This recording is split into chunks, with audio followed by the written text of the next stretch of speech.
Manuela, thanks for giving us some time today. It's really good to catch up with you. It feels like we haven't seen you or any of the athletes for a long time, given what's been going on everywhere in the world.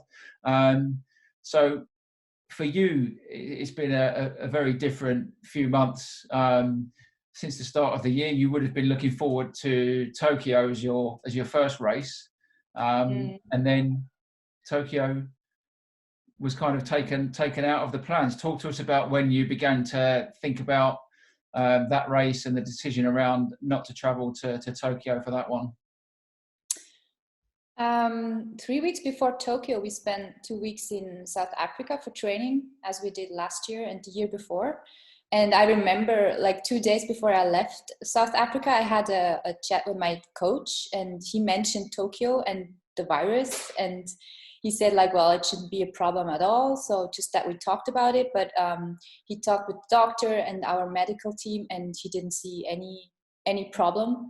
So I went back home, and then maybe a week later, it started to be a little bit different. So every day we received new information and new restriction also. And then they mentioned that they canceled the main race in Tokyo.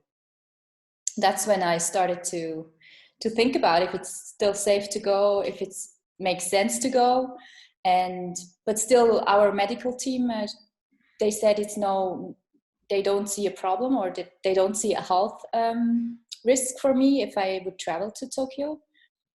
But my main fear was actually, since our training base is on the campus of a hospital for spinal cord injuries, which makes them a risk group. I was afraid if I was traveling to Tokyo or to Japan and coming back, they would not let me train on the campus, and that was actually my main fear. And then just 2 days before the race would have happened, they told us not to go. So I decided before that. So I was really lucky and happy that I listened to my feeling. And based on kind of all the advice that you could take at the time, it was the right decision to make for you. And then a few weeks later, we all would have been heading for Boston, and then back to back with London. And in the space of 1 day, we lost both those races, both postponed to the autumn. How did that kind of affect you? How did you hear that news? How did it kind of affect the plans that you had in place at that time? I would have raced in New York for the New York City Half a few weeks earlier, and this one got cancelled too. So after that, I was pretty sure that London and Boston would not be taking place as planned. Although that was like the first time that I really was shocked, because such a big event that it just gets cancelled because of that situation. For you, how did it affect?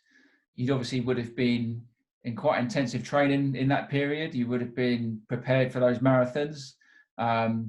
Did you need to taper back down? How did you have to adjust what you were doing on a daily basis around that time?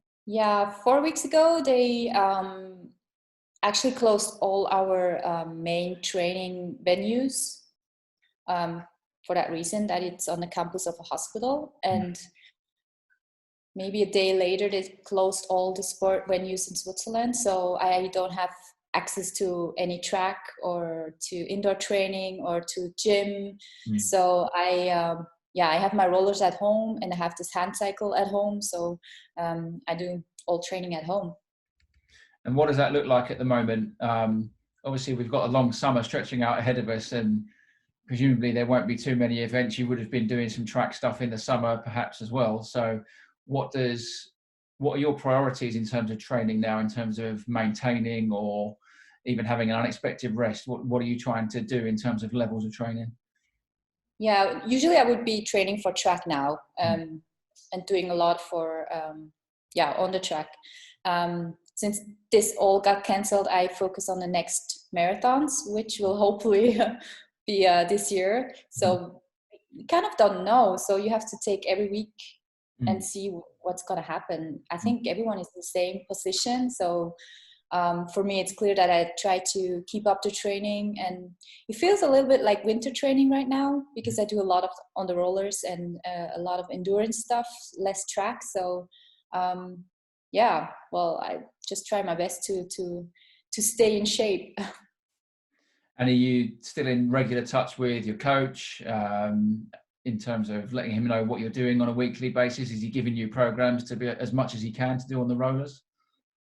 Yeah, I usually have plans for 3 weeks, and now we changed that to 1 week. So every week we talk, and then we see what we're gonna do next week, and yeah, that's how we work now. And for a lot of athletes as well, there's the mental side of readjusting. For you reached 9 majors in a row, 9 majors victories in a row, quite a while ago now in New York last November. So you've been stuck on that number now for quite some time. Is that something that you think about? Is that something that is frustrating in a way for you? No, no. I think, well, since the races got canceled, it's not like I lost or something. So I'm still looking forward to the next races, but right now it's just difficult because I think in wheelchair racing we used to have a goal that's pretty close because we're doing so many races, and now we have months without any race, and that's, I don't know when that happened the last time in my life. I think never since I started racing. Yeah. So that's a totally new situation that I have to get used to because I usually need that motivation for my training, that competition feeling. Yeah. And that's totally gone now, especially with the Paralympics postponed to next year. So yeah, I have to really work on that mental how do you say, like the mindset? Yeah, mindset, exactly. Yeah, the Paralympics is obviously the next big thing that kind of fell off the calendar for this year for you. In terms of looking ahead, or while you would have been looking ahead to that, were you already set and established exactly the events you would have been competing in? Yeah, we decided at the end of the year, okay. And would have been cleared what distance I would have been doing. Yeah. And I guess this doesn't change until next year.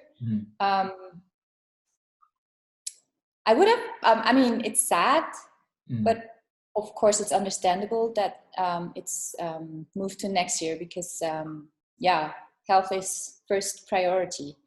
I would prefer the Paralympic Games to be as big as they usually are. Yeah. So this year it wouldn't have been possible to do that. Yeah.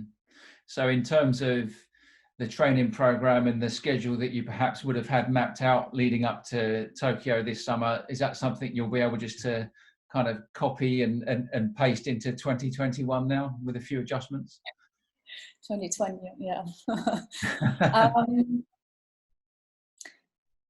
Like I said, this has never happened before that I haven't been racing for so long. So I think I have to wait until the racing starts again, yeah. And then just get back into it and you know, sit down with my coach and look at all the planning and see if this year went as planned when it comes to training, even though I wasn't able to race a lot. So I think I'm pretty safe with my planning that I did last year because that was kind of the test for this year. Yeah. So I'm just going back to that and try to do the same thing. Yeah. So outside of work and training, what are you doing to fill the time at the moment?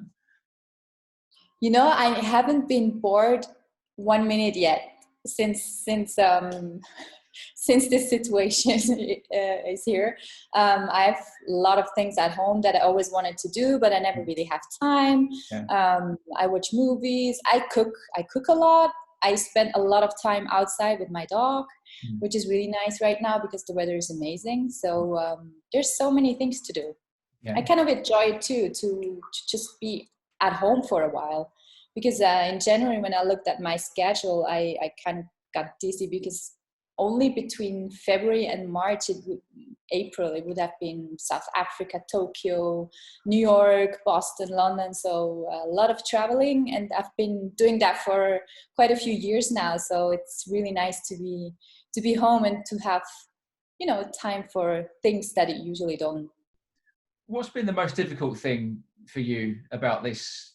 Like you say, it's such a strange situation. Nobody's ever been in these situations before. What's been the most difficult thing about it for you? I think it's the racing and the competition part, because especially with the Paralympics, let's be honest, I'm not at the beginning of my career. So I really felt ready for it, and it was supposed to be the year, so that's kind of, difficult. So we'll see if I can keep it that way until next year. But yeah. Manuela, thank you very much for giving us some of your time. It's nice to see that you're staying safe and well, and we certainly hope that we catch up with you in the autumn if everything is fine again, and we get those autumn races underway. Yeah, hopefully. Great. Okay. Well, thank you very much, and we'll speak to you soon. Thank you. Okay. Happy Easter. And to you. Bye-bye. Thanks. Bye.